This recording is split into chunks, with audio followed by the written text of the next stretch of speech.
I just want to note here up front, in the editing process, I realized that maybe the core point that I was trying to make, I blew past too quickly, and I didn't loop back to it until the end. Here is the core point. You have learned a lot of techniques, and you have built a nice little toolbox full of these techniques for the exam. Everything that you've learned in school so far, prior to the LSAT, has taught you to treat that toolbox as not a means to an end, but to the actual end itself. Unfortunately, this exam demands that you treat your toolbox of techniques merely as a means and not the end, and that's the problem. Most of you guys unconsciously, because of the way you guys have been taught through school, are treating your toolbox of techniques as the end goal, as the objective of your learning, but that's not it. The objective of your learning on the exam should be to understand how to use those tools as a means to the end of answering questions. Welcome everyone to my Insights 01. This series is going to be largely about things that I think apply to the exam in general. So occasionally a few of these might look into a couple specific issues in specific sections, but for the most part, just my broad boomer rants on the exam in general. And today's topic to kick off the series is what almost everyone gets wrong, and I like to summarize that as the problem of worshiping technique.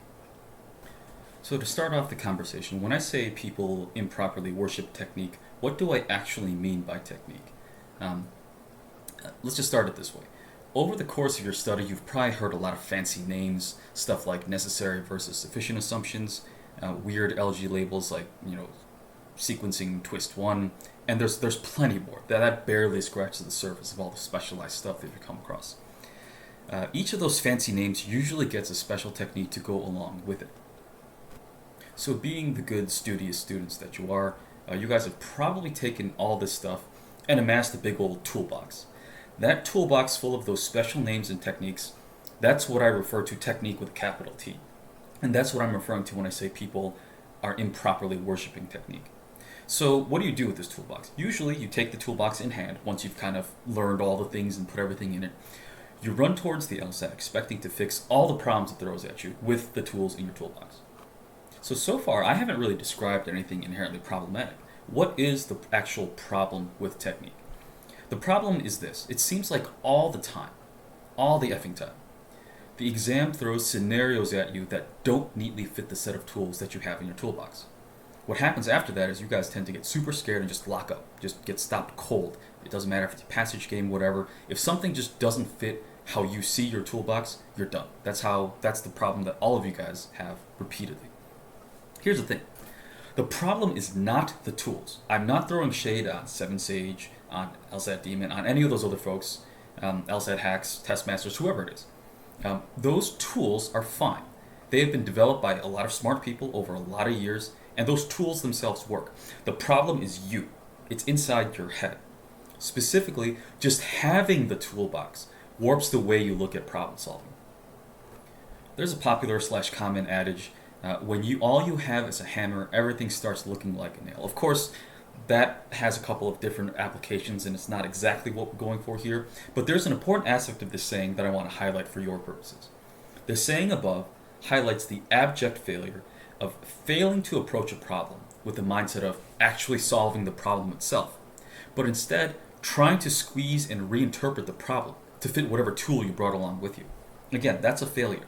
If you do not approach the problem for the sake of solving the problem itself, but really your objective, unwittingly or not, is to actually squeeze and change the problem to fit into your toolbox, that's not going to work. The LSAT will gleefully punish you for doing this, and has been doing so for decades, over the entire course of its existence. This is something that it has sadistically enjoyed doing. So now, having effectively blamed you guys for all of your own problems on this exam, the important question: how do we win? How do we stop losing and playing that losing game of trying to fit the problems into your toolbox? It's just as easy as it sounds. Stop worshiping technique.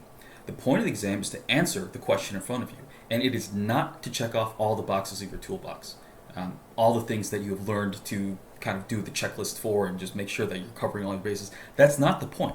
Nobody cares if you do that or not. The only thing that anybody cares about, yourself included, is actually getting points on this exam. There's nothing else that matters. Getting a better score in a section or on the exam as a whole has nothing to do with I just need to learn more stuff. You have probably learned more about the exam than even I have. It's not by volume of technique that I win, and that's also not how it is. You're going to win either. For the most part, I'm not going to just flatly deny that there isn't somebody out there who can crack 175 plus with just raw technique and just absolutely cramming everything that they have into their toolbox and seeing the world that way. Maybe there's somebody like that. I can guarantee you, though, even if they can do it that way, they'd be better off not worshiping technique. So, an even more important question: what in the name of all that is good does winning look like? So, just as an example, on LG, a common sort of panic cry that I get is, "I've never seen this game type before. What do I do? I can't do this. I've never seen this." Just unbunch your underwear, to kind of use the popular phrase. Don't let the rising panic stop you. Or if if you have a medical issue, get a testing accommodation if you have crippling anxiety and panic attacks. But just don't let that stop you cold in its tracks. Push yourself forward to keep processing things. So if the intro paragraph describes a situation that doesn't fit into the classic types that you're familiar with, grouping, ordering, matching, in and out, or some hybrid mix thereof, then the next step is to read the rules. The rules literally tell you what you are supposed to do / what you are allowed to do with the entities. But they are literally telling you what to do. And that should give you a sense of what it is you're actually going to need to do to answer questions. But that's not everything, according to the next point here. The rules might do the thing that I just told you, but if they don't give you a preset diagram that you're aware of, check the first question in the section to see if it's a rule checker. And rule checkers have the convenient aspect of listing answer choices that are examples of full or partial diagrams, so you get some clue of what your output is supposed to look like. And in the event that you're looking at it, it still doesn't help, or you unfortunately don't have a rule checker, then the next bullet point is even simpler. Just don't make a super secret ninja technique diagram. Just don't make one. You can probably get away with just listing the entities and then marking up that list based on what the rules, questions, and answer choices will tell you. So there's always something for you to do. At the very least, if you can't do a diagram, just move on to the questions and just start trying to grind things out based on just a plain list of the entities. There's just not too many ways that they can do this. Generally speaking, just to be a little bit more specific, there's a type of game that was not really, I wouldn't call it popular, but it was more common way back in the older era of the exam. I think we're talking like the teens or the 20s. It's a pretty old type of game. It's called the process game. And a lot of modern students of this exam, if I were to throw a process game in front of you, you would just panic and lock up and just be done. It's another one that I would commonly hear, people in tears about. But a process game is actually much more simple than the modern types of games that we're used to that require diagrams. A process game is literally a list of entities. It's like an in and out game that everybody's in. And then the rules tell you a process through which to squeeze that initial picture of entities. Either they get shuffled around, some get put out, some get put in, but it's not just one set thing. The rules will tell you what to do, and so you literally process the initial list of entities based on all the rules, and then the picture changes based on that. The list of entities is reshuffled, or some things are put in or put out. Whatever it is, it just changes, and then you just do that as many times as the game demands you to, as the question demands you to. So I know it's hard to just to listen and abstract about a type of game that you may not have ever seen before, but people get scared because it just doesn't fit the box. You don't know, you can't put a label, grouping, twist one or something like that on it. Just because you can't do that doesn't mean you can't actually do the game. Just take the game as it's given to you. If you can't draw a picture, at the very least you can at least list out the entities and then work with just those entities in that list. If you don't know how to move them around, that's what you could do. Process games again are something that commonly comes up in this context. I haven't seen this game before. What do I do? Then you do nothing in terms of diagram. You just work with a list and move on. So what does winning look like on LR? For this section, a common complaint is this argument is so long and complicated, I don't know what to do with it. Rather than me repeating things that I've said in a number of other lessons, which I do suggest that you take a look at if you're struggling with LR. I've been lurking and posting on the our LSAT subreddit for a little bit now, a couple weeks. And one of your fellow students actually said it really well. I also left a comment there, but I'll just leave this exact post here for you guys to see. I'm just going to drop that in here.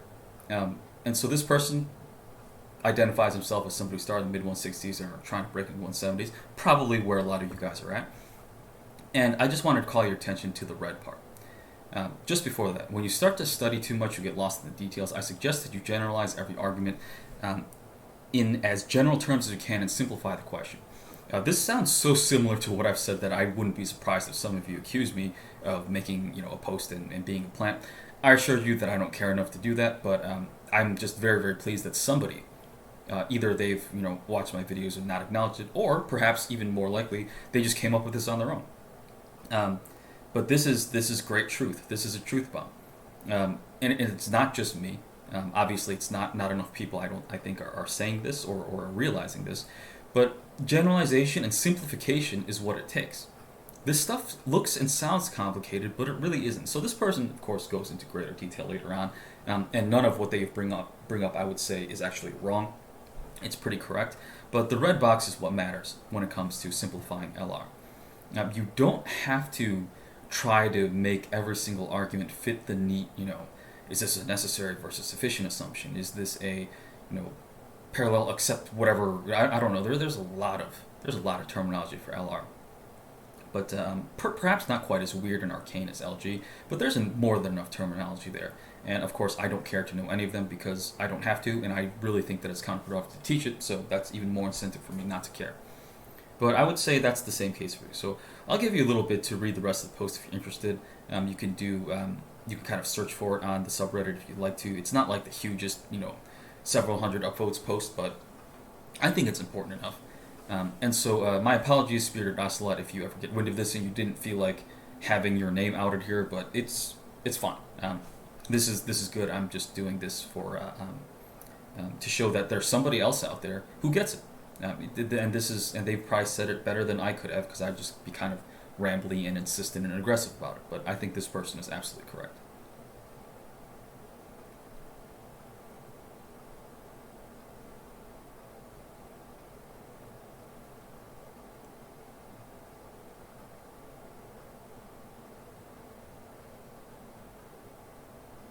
So finally, making our way to reading comp. What does winning look like? What does it look like to not worship technique and actually address the section on its face for what it is?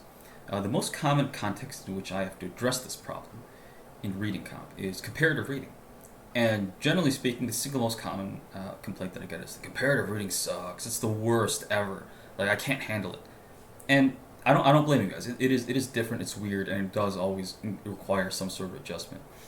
But you don't have to worry about technique here either. Don't be afraid to oversimplify the position taken by one of the passages. I'm not sure which is going to be available first because of the way posting and uploading works, but I did just complete and I'm in the process of posting RC Lesson 02. And in that one, I used a comparative reading passage as an example. And passage A had quite a bit to say about the relationship between words and music in opera. That's kind of a weird, artsy, somewhat complex idea. But I essentially dumbed that down to just music good, music the best, words weak. It was very caveman-like, very lizard brain, very, very primitive, really. Guess what? It actually helps. Rather than getting too wrapped up in a technical discussion, because passage A did have a technical discussion if you care to actually look at it, the dumbness that I used there, the just utter simplicity, the oversimplification, excuse me, helped me immediately discover how passage B contrasts with passage A. So passage B, in contrast to passage A, I was able to see very quickly that the tone that passage B was striking was this. Music is important to opera's success, but it's just one of many factors. And all those factors are part of an inseparable kumbaya ultra hand-holding unity when it comes to assessing opera. So sure, it's true that I didn't dumb down passage B nearly to the extent that I did for A, but I didn't have to. The kumbaya ultra hand-holding unity that I describe here, that bit easily makes sense in contrast to A's music is the best simplified position. And you'll also recognize that this A-B pattern is fairly common in comparative reading. One of the passages will be super gung-ho, super enthusiastic about one idea, and the other passage won't really disagree with that first passage. But what they will say is like, whoa, it's good. That thing that you like, that's good, but it's not everything. And that, that's a general pattern you can take with you, but of course, the problem with general patterns is that they're another tool for your toolbox. If you think that tool fits every single comparative reading passage, you'll be right most of the time, but you'll be wrong sometimes, and if you're thinking about the toolbox and that pattern again, you will fail. Just keep in mind, It's not the specific tool and filter that I'm giving you here. It's the idea of simplification. That is something that you can do everywhere, and it's not really a specific tool. That's something you can do to almost anything that you read, not just on the exam, life in general. But in this particular case, that's what being free of the toolbox looks like. You don't have to fit every single thing into some sort of pre-labeled, predetermined, prefabricated toolbox. Just look at what it's saying and simplify it. That's all that you need to do. That's all that you need to do. And simplification is literally that easy. Every one of us has known how to do it because every one of us starts with simplicity and gained complexity over the years as we grew older, had a better vocabulary, had a better education, all that kind of stuff. You've just kind of forgotten what it was like to not know all these complicated things. And so that's what's holding people back, because you see a bunch of big $10 words, you see a somewhat academic, arcane discussion, and you just get sucked into it, not realizing that conceptually it's pretty simple, and you can do the simplification. So we're going to get into in just a second why a lot of people have so much trouble with simplification. So getting into that trouble, why do some people have trouble simplifying and being free of the toolbox on LR and RC? So many students have told me that they just can't be as irreverent as I am with the language on LR and RC, that they can't just be as dismissive and oversimplifying as I do and as I demonstrate. Some people even go so far as to say that paraphrasing is impossible, or at least a guaranteed disaster on these sections. All I have to say is that these people are all wrong. They're just flat out wrong. That's it. If you are having trouble getting into that headspace, that emotional, sort of filter required to reword and simplify what you're seeing on the page, then get hostile. So my LR Lesson 01 discusses what I mean by hostility. LR Lesson 2 demonstrates how to use that hostility to generalize complex sounding arguments down to simple stuff like X is extinct everywhere because there is no evidence of X surviving in Y region. So stuff like that. That argument could be about anything. That level of generalization is what I'm getting at, and you can get there, anybody can get there, if they can get sufficiently mentally hostile to the language of the argument.